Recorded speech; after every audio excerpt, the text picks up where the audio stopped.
What information do I need to provide when making an appointment for Social Security online? Hello, everyone. Today we're going to talk about the process of making a Social Security appointment online.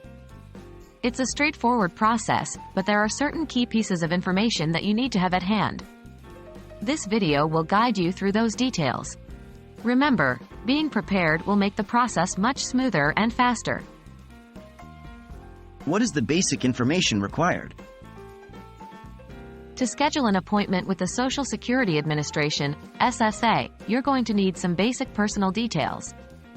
These include your full legal name, Social Security number, date of birth, and contact information such as your phone number and email.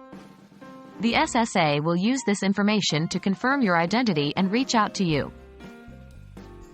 What additional details do I need?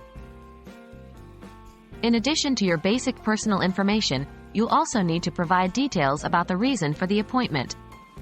Are you applying for benefits, needing help with your existing benefits, or have other issues to discuss?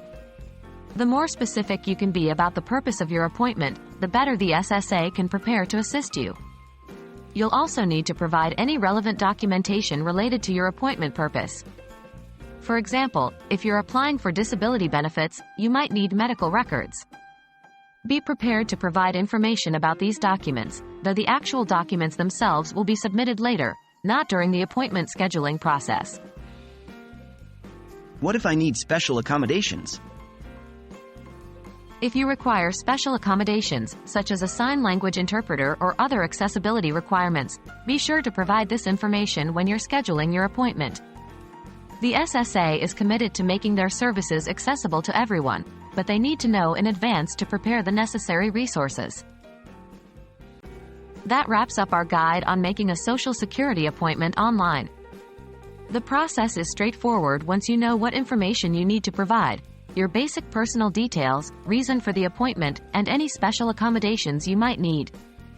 Remember, having this information ready beforehand will make your scheduling process much smoother and quicker. We hope this video has been helpful. As always, don't hesitate to reach out if you have further questions.